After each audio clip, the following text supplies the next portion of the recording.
we open the season of Advent. And the season of Advent is a season of preparation. You can see the Christmas decorations. You can hear the Christmas carols. We are preparing for Christmas parties because it is a different kind of season. It is a happy season. December is always a happy month. About December, about Advent, there are 3 words that you must remember. The first word is memory. We remember that God became a baby. We remember that God became a human being like us. And we remember that God became a baby because He wants to love us. The season of Advent, preparation for Christmas, is a good season to remember. To remember our utang na loob. To remember the people who have been so kind to us. To remember the people who have been good to us and have cheered us, have encouraged us, have given us spirits, have lifted up our spirits when we were downtrodden. Sapagkat ang isang tao na marunong tumanaw ng utang na loob, mayroon talagang magandang Pasko. Sapagkat ang isang taong walang utang na loob, hindi niya naaalala kung gaano kabaitang tinanggap niya sa mga nakalipas. If we only remember how much good we have received in the past, we will always be hopeful, we will always be grateful, we will always be happy. The second word to remember for the season of Advent is mystery. The first word is memory, remembering the good. The second word is mystery. While we want to celebrate Christmas on the 25th of December, you must remember and recognize God is already here. When you go to Mass, when you go to confession, when you help the poor, when you read the Bible, when you study our Catholic faith, all of these are God visiting us in mystery. Hindi nakikita ng mata, pero nakikita ng isang malinis na puso na ang Diyos ay dumarating sa atin. Mystery.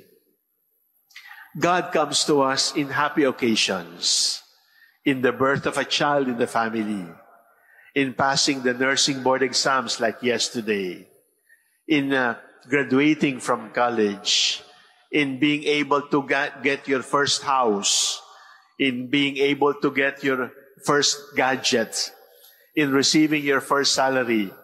Those are visitations of the Lord, happy moments.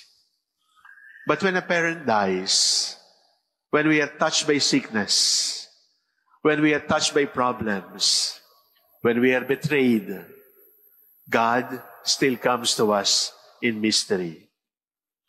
God comes to us during the daytime, but God is also present in the nighttime. And only those who are willing to walk through the dark night will be able to see the stars and the moon and how beautiful they are because they are signs of God's mysterious presence. Una po, memory. Pangalawa, mystery. Ang pangatlo na dapat nating tandaan, ito medyo nakakabagabag. Kasi sinasabi natin, kapag tayo nagre-recite ng creed, He will come to judge the living and the dead. He will come to judge the living and the dead. At pagdating ng panahong yon, hubad tayo. Wala na tayong maitatago. Wala na tayong damit ng pagkukunwari. At hahatulan tayo ng Diyos. At kapag dumating yung time na yon, ang panghahawakan na lang natin ay hindi memory, hindi mystery, kundi mercy.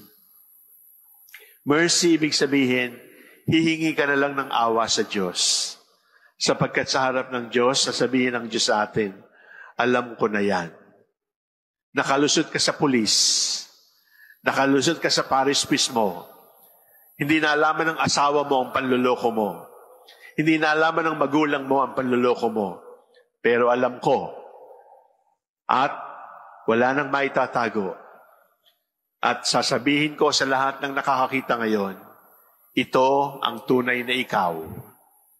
And then, when we are stripped naked of our faults, of our defects, of our wrinkles, when all our skeletons in the closet are exposed, anong sasabihin na lang natin sa Diyos?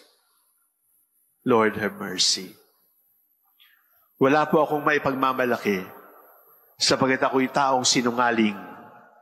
Ako'y taong malaswa. Ako ay taong marahas. Ako ay taong manhid.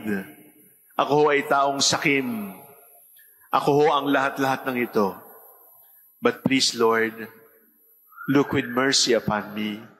I trust in your love. Ito po ang Advent season. It is a season for memory, and may we give thanks. It is a season for mysterious coming, and may we recognize Him. It is a season to look forward to Judgment Day, when all our sins will be exposed. And then we ask the Lord, Lord, have mercy on me, a sinner. Darating ang Panginoon, narito na ang Panginoon, dumating na ang Panginoon. That is what Advent is all about.